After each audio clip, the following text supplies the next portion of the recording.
আসসালামু আলাইকুম। তার জন্য দোয়া চাই যেন আল্লাহ পাক তার জিন্দগির সমস্ত গুনাহ খাতা মাফ করে দেন এবং জান্নাতের উঁচা মাকাম আল্লাহ পাক দান করেন।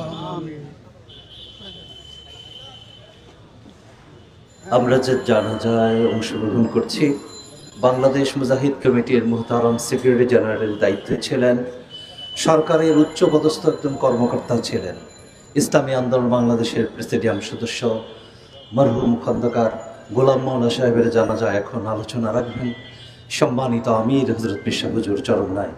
উপস্থিত নেতৃবৃন্দ আছেন, উলামা একরাম আছেন।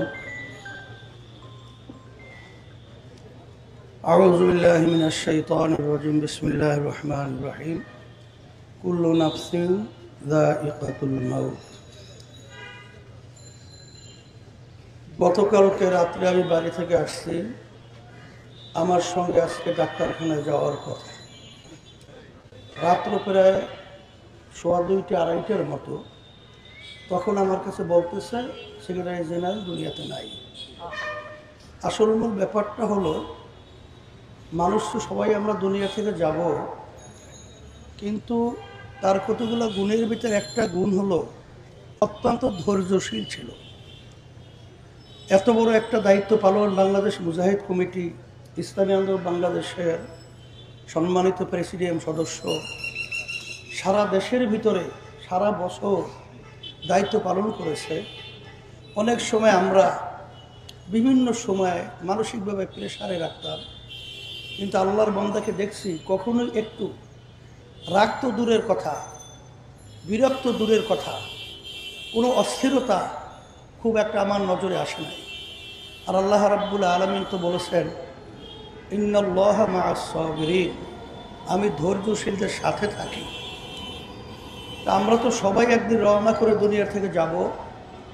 এমন জীবন তুমি করো হে গঠন, মরণে হাসিবে তুমি কাঁদিবে ভুলো।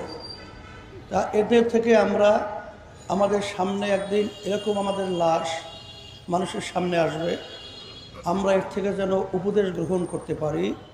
তা আল্লাহ রাব্বুল আলামিন যেন তার ভুল ত্রুটি বলতে তো মানুষ থাকবেই, আল্লাহ যেন তাকে মাফ করে দেয়, আল্লাহ তার কবরকে বেহেশতের বাগান বানায়। এখন জানাজা শুরু হবে, আমরা সবাই কাতার দেই, সবাই কাতারে দাঁড় হয়ে যাবে। নিয়ে আসো, জানাজা নিয়ে আসছে। সবাই কাতার দিয়ে দে, কাতার দিয়ে দে। যান। মসজিদের ভিতরও যারা আছে জলদি চলে আসে ভাই, এখনই নামাজ শুরু হবে। আমরা জলদি ভিতরে প্রবেশ করব, আমরা জলদি প্রবেশ করব।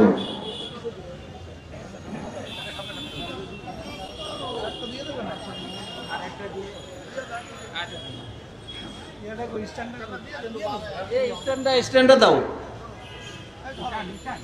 স্ট্যান্ডটা দাও।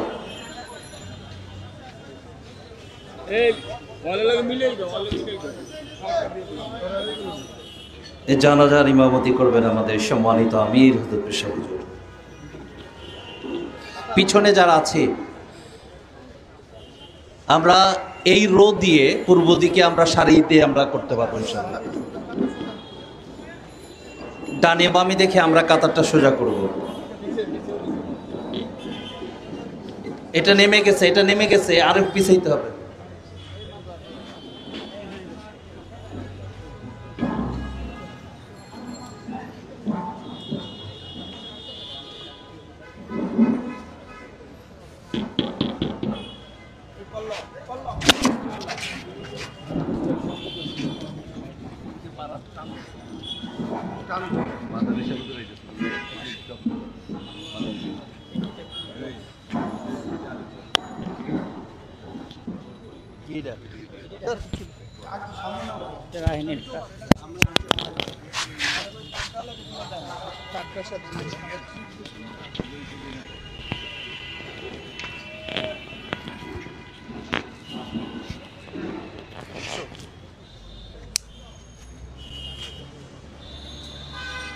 জানাজা নামাজ শুরু হইতেছে।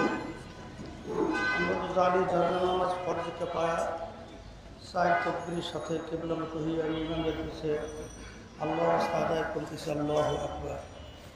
প্রথম তাকবীরের পরে আমরা সানা করব। নামাজের ভিতরে যে সানা করি অজাল্লা সানা উকাইতুল বারাইওয়ালা ইলাহা গায়রু। দ্বিতীয় তাকবীরে আমরা নামাজের ভিতরে দুরূদ শরীফ পড়ি, ওই দুরূদ শরীফ আমরা পড়ব। তৃতীয় তাকবীরে আমরা মাইয়াত পুরুষ বালেগা আমরা জানি সেই দোয়া করব। চতুর্থ তাকবীরে আমরা সালাম দিব।